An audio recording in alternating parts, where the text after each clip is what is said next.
Welcome back once again. Our today's topic is mobile communication. In this lecture, we will discuss mobile communication protocol as GSM, GPRS, and WLL, mobile communication technologies like first generation, second generation, third generation, as so on, mobile processor, and some other tools like wireless, Wi-Fi, WiMS, etc. Let us start. What is mobile communication? What is सबसे पहले तो आपको ये पता होना चाहिए कि mobile device क्या होती है। ठीक है, कई लोग क्या मानते हैं कि सिर्फ जो हम स्मार्टफोन यूज करें दैट इज मोबाइल डिवाइस। नहीं, any device that does not need to remain at one place to carry out its function is a mobile device. जो भी डिवाइस है जिसको एक स्थान से दूसरे स्थान पर इजीली लेके जाया जा सकता है दैट इज मोबाइल डिवाइस। अब इसके अंदर आपका लैपटॉप भी हो सकता है, स्मार्टफोन भी हो सकता है, टैबलेट भी हो सकता है, डिजिटल असिस्टेंट भी। Due to their portable nature, mobile devices connect to network wirelessly. Portable nature है तो ये वायरलेस ही कनेक्ट होगा। Mobile device typically use radio waves communicate with other devices to the network. Here we will discuss that protocol used to carry out mobile communication. ठीक है, तो इसके अंदर रेडियो वेव्स को यूज किया जाता है। अब इसके लिए कौन कौन से हम प्रोटोकॉल्स यूज करते हैं ये हम वन बाय वन करके डिस्कस करते हैं। तो सबसे पहले देखिए मोबाइल कम्युनिकेशन प्रोटोकॉल। प्रोटोकॉल को मैंने पिछले लेक्चर में आपको बताया था कि protocol is nothing but A set of rules. Okay, जो कम्युनिकेशन के लिए हम mobile communication protocol use multiplexing and information. Multiplexing is a method to combine multiple digital or analog signal into a one signal over the data channel. मतलब multiple channel signals हैं उनको combine करके एक signal बनाया और उसके को किसी डेटा चैनल के ऊपर भेज दिया। That ensure optimum utilization, expensive resource and time. तो ये क्या करता है मल्टीप्लेक्सिंग, जो आपका सिस्टम है उसका ऑप्टिमम यूटिलाइज करता है, रिसोर्स तो मिलता है, टाइम भी है। At the destination this signal are demultiplexed to recover individual signal. और डेस्टिनेशन के ऊपर जाके सिग्नल है वापस अलग अलग हो जाते और इंडिविजुअल सिग्नल। सबसे पहले हम बात करते हैं जीएसएम की। GSM stand for global system for mobile communication. आज जो मोबाइल यूज करते हैं सब जानते हैं जीएसएम क्या होता है। ठीक है, GSM is one of the most widely used digital wireless telephone system. It was developed in Europe in and is now in Europe, Australia, Asia. Any GSM handset with a SIM, subscriber identity module card, can be used any country that use this. Every SIM card has a unique identification number. It has memory to store applications data like phone number, processor to carry out function, software to receive. ठीक है, तो GSM आप लोगों का जो है वो जो स्टैंडर्ड जो देश जीएसएम टेक्नोलॉजी यूज कर रहा है, ठीक है, कहीं पर भी उस मोबाइल को उसका सिम चलाया जा सकता है। वर्तमान में हमारे यहाँ ज़्यादातर फ़ोन जीएसएम बेस है और हम कोई भी सिम लेके किसी भी मोबाइल में डाल के, चाहे वो किसी भी कंपनी का नेटवर्क क्यों ना हो, है ना, हम यूज़ करते हैं। जैसे हमारे यहाँ एयरटेल है, जियो है, आइडिया है, ये सारी कंपनियां हैं जीएसएम सर्विस प्रोवाइड करती हैं। GSM technology uses TDMA यानी time division multiple to support up 8 calls simultaneously. It also uses encryption to make data more secure. मतलब साइमल्टेनियसली यानी एक साथ 8 कॉल्स ये हैंडल कर सकते हैं। ठीक है, आप कभी करके देखिए इसके अंदर साइमल्टेनियसली कॉल का यूज तौर पे हम जो ग्रुप कॉलिंग होती है उसमें करते हैं। जैसे फैमिली मेंबर्स का ग्रुप बना लिया, उनको एक साथ, आजकल तो व्हाट्सएप पे भी ये वीडियो कॉन्फ्रेंस यूज करते हैं और डायरेक्टली जियो के मोबाइल से आप कर सकते हो, होता है। और इनक्रप्शन क्या होता है कि इनक्रप्शन का मतलब है कि डेटा को मतलब ऐसे फॉर्म में कन्वर्ट कर दो जो समझ में ना आए और एंड पॉइंट के ऊपर जाके वापस उसको उसी रूप के अंदर कन्वर्ट कर लो।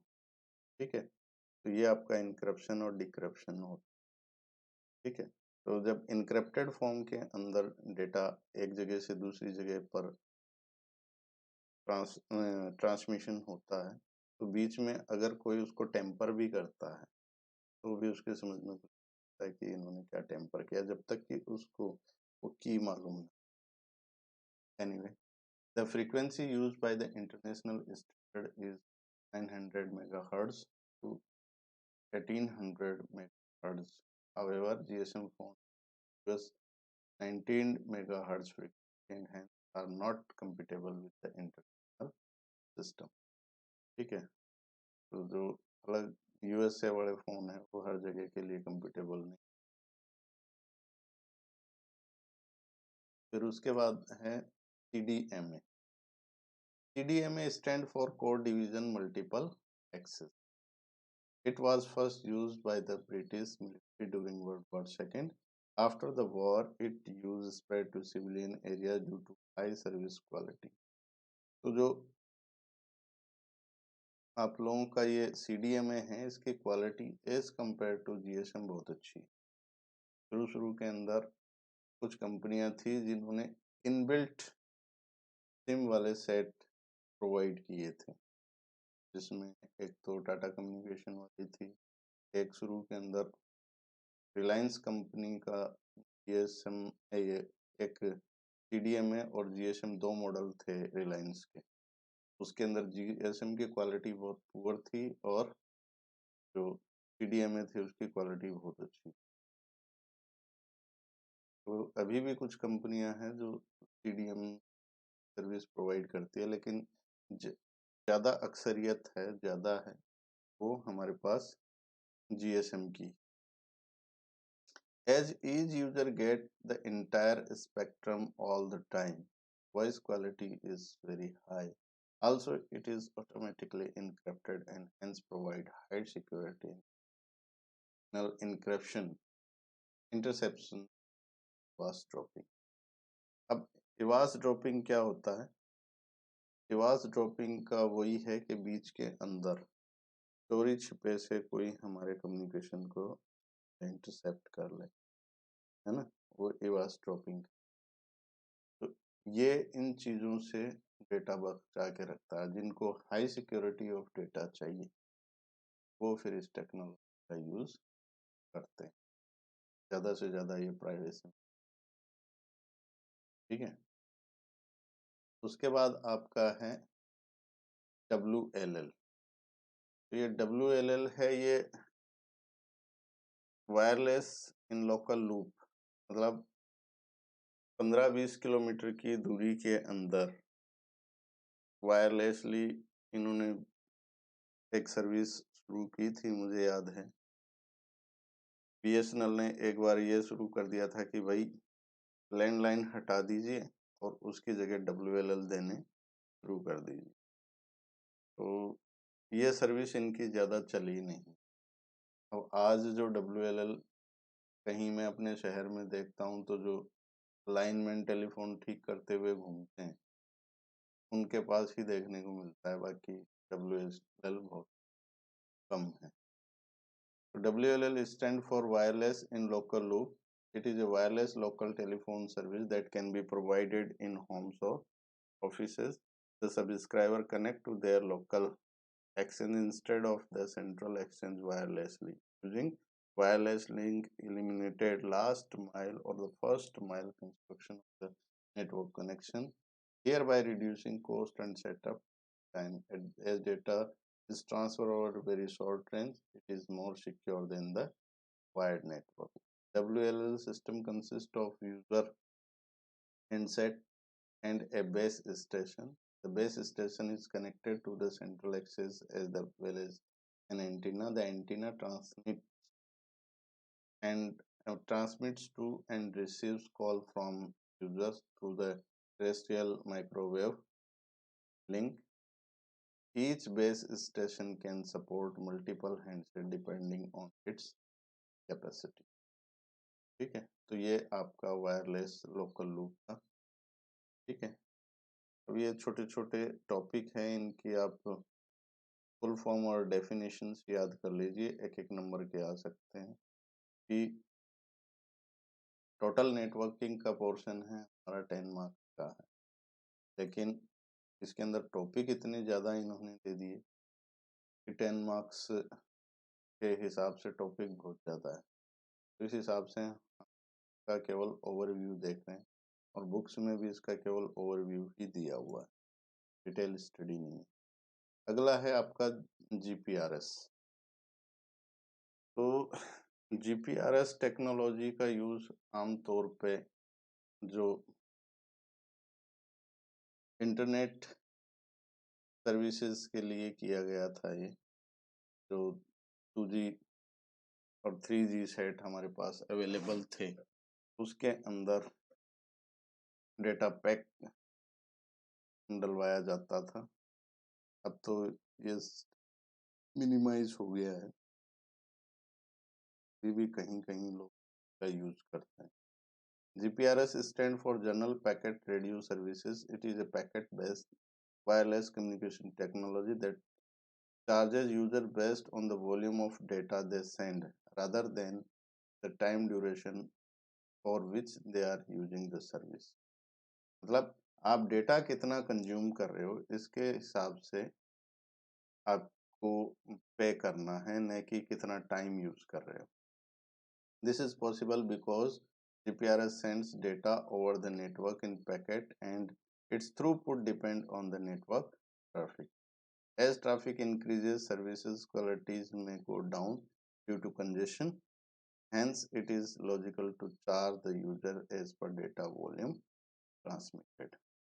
तो अगर स्पीड फास्ट होगी तो डेटा कंज्यूम भी फास्ट होगा, ट्रैफिक ज़्यादा होगा तो डेटा स्लो कंज्यूम होगा, इसलिए वो चार्ज भी डेटा के हिसाब से ही करते हैं कि कितना आपने यूज किया है।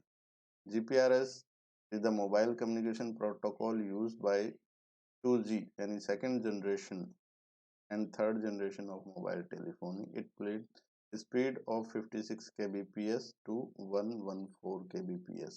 However, the actual speed may be vary depending on the network load। अगर नेटवर्क का लोड ज़्यादा है तो स्पीड ज़्यादा बढ़ेगी, मतलब कम होगी, और इस नेटवर्क का लोड कम है तो स्पीड आपको अच्छी मिल जाएगी। अगला है mobile communication technologies. So since the introduction of first commercial mobile phone in 1983 by Motorola, mobile technology has come a long way. Be it technology, protocol, services offered, or the speed, the changes in mobile telephony have been recorded as a generation of mobile communication. Here we will discuss the basic feature of these that differentiates it from the previous generation। जैसे पिछली classes के अंदर आप लोगों ने computer का generation पढ़ा था, first generation, second generation, third generation, fourth generation. इसी तरह से आप लोगों का मोबाइल का भी जनरेशन है, जो इसके डिफरेंट टेक्नोलॉजिकल डेवलपमेंट और उसकी करेक्टरिस्टिक्स को डिफाइन करते हैं। ठीक है, तो अब हम मोबाइल जनरेशन्स की बात करते हैं, तो सबसे पहले बात करते हैं फर्स्ट जनरेशन। फर्स्ट जनरेशन जो वायरलेस कम्युनिकेशन का है आप लोगों का, ये लगभग 1980 के अंदर यूएस में यूज हुआ था। इसकी क्वालिटी है वो बहुत ही ज़्यादा पुअर थी। स्पीड 2.4 kbps थी, वॉइस क्वालिटी पुअर थी, और बड़े बड़े फ़ोन हुआ करते थे, और उसकी बैटरी लाइफ भी बहुत कम, और जो डेटा सिक्योरिटी है वो बिल्कुल भी। तो फर्स्ट जनरेशन के फ़ोन जो है वो इतने ज़्यादा बढ़िया नहीं थे। फिर आपका सेकंड जनरेशन आता है, तो 2G, इसको सेकंड जनरेशन के नाम से जाना जाता है, ठीक है। और ये लगभग 1991 के अंदर फिनलैंड में यूज हुआ था, और इस टेक्नोलॉजी के लिए जीएसएम, जो अभी पहले हम डिस्कस कर चुके हैं, जीएसएम टेक्नोलॉजी यूज हुई थी। अब इसकी कुछ विशेषताएं हैं कि जो स्पीड है वो लगभग 64 kbps तक पहुंची। इसके द्वारा टेक्स्ट और मल्टीमीडिया मैसेज है वो भी भेजे जाते थे। फर्स्ट जनरेशन से बेटर क्वालिटी थी, ठीक है। और when GPRS technology was introduced, it enabled web browsing, email services and fast upload download speed। जब ये सेकंड जनरेशन थी तो इसमें जीपीआरएस टेक्नोलॉजी भी इसके साथ इंट्रोड्यूस की गई, जो ये करेक्टरिस्टिक्स प्रोवाइड कर रही थी। तो जब सेकंड जी के साथ ये जीपीआरएस मिला दिया गया तो कई लोगों ने इसको 2.5 जनरेशन के नाम से भी जाना। और जो टेक्नोलॉजिकल चेंजेस होते हैं उसके बाद तो इसके नाम चेंज हो ही जाते हैं। खैर आजकल तो हर छठे महीने के अंदर, दूसरे तीसरे महीने के अंदर कोई न कोई टेक्नोलॉजिकल चेंजेस हमें देखने को मिल जाते हैं। थर्ड जनरेशन, अब थर्ड जनरेशन के मोबाइल आज भी हम यूज कर रहे हैं। थर्ड जनरेशन या 3G of mobile telephony began with the start of new millennium and offered major advancement over period of generation. So some of the characteristics are as follows. Number 1, data speed आपकी 2 Mbps तक पहुंच गई, और जो internet की browsing speed है वो high हो गई। Running web based application like video conferencing, multimedia, email etcetera, ये भी शुरू हो गया। Fast and easy transfer of audio video file, ये भी हो गया। 3D gaming.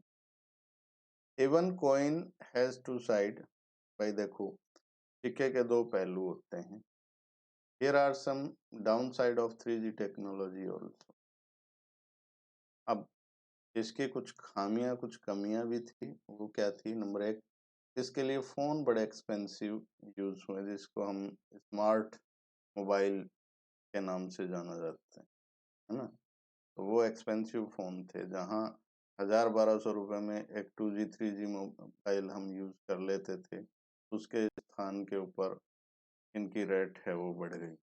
5000, 10,000, 20,000, इवन 50, 50, 60,000 के भी लोग मोबाइल यूज करते हैं। High infrastructure cost like licensing fee and mobile towers, trained personnel required for infrastructure to setup.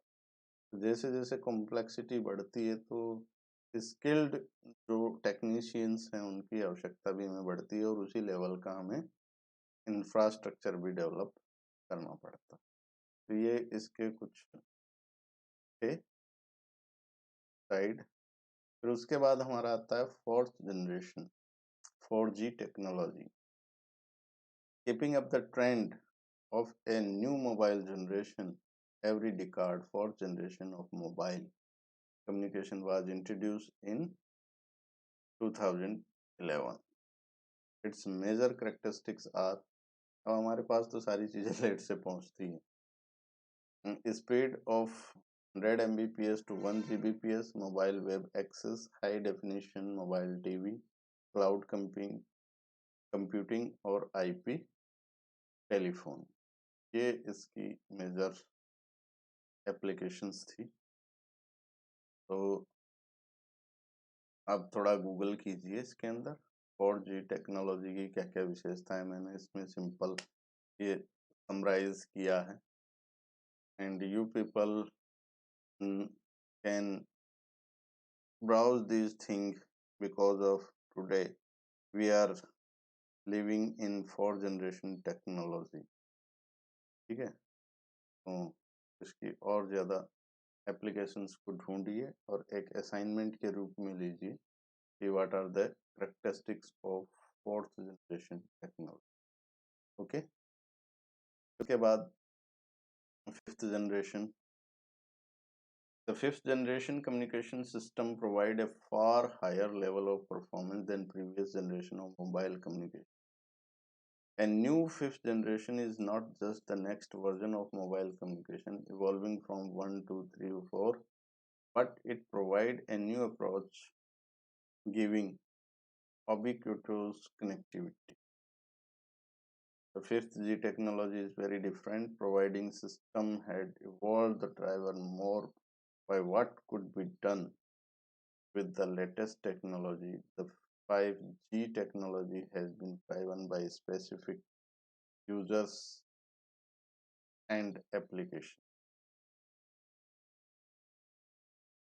ठीक है, 5G mobile communication has been driven by the Android provide ubiquitous connectivity for applications as diverse as automotive communication, remote control with textile feedback, huge video downloads, as well as a very low data rate applications like remote sensors, and which is being termed the IoT को वर्तमान में internet of things के नाम से जाना जाता है।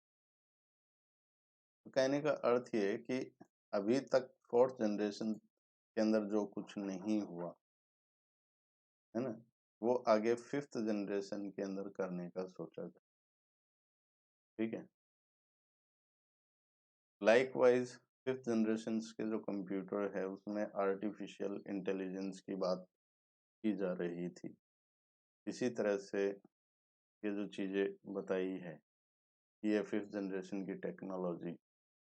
अब अलग अलग जगह पे इसमें कॉन्ट्राडिक्शन पाया जाता है। कोई कहता है 5th generation जो है वो इंट्रोड्यूस हो चुकी है, कोई कहता है नहीं हुए। लेकिन हमारे यहाँ इन इंडिया अभी हम 4th generation की बात कर रहे हैं, 5th generation की बात है। ठीक है, अगला है हमारा मोबाइल प्रोसेसर। तो जैसे जैसे हमारे मोबाइल स्मार्ट बने हैं, मोबाइल फ़ोन स्मार्ट बने हैं, वैसे वैसे अब इंटीग्रेटेड सर्किट के स्थान के ऊपर मोबाइल के अंदर भी माइक्रो प्रोसेसर आना शुरू हो गया है। और ये भी ठीक उसी तरीके से काम करता है जिस तरीके से आप लोगों का डेस्कटॉप कंप्यूटर का CPU काम करता है। They typically have more sleep mode that enable sections of the chip of the throttled down or turn off when used. The more widely used mobile processors are ARM chips। कई जो computer वाला जो mobile जो का जो processor है वो उसमें स्लीप मोड बहुत कम होता है, वो चलता ही रहता है। जब हमें यूज़ नहीं करना होता हम शट डाउन कर देते हैं। लेकिन मोबाइल फ़ोन है, इसको आप देखते हो कि 10 सेकंड बाद 20 सेकंड बाद ये ऑटोमेटिकली स्टैंड बाई मोड में चला जाता है, क्योंकि एवरी टाइम हम यूज़ नहीं करते इसको। जब हमें इसकी ज़रूरत होती है तभी हम यूज़ करते हैं। ठीक है, तो ये आप लोगों का मोबाइल प्रोसेसर है। तो CPU का डायग्राम आप लोगों ने देखा होगा।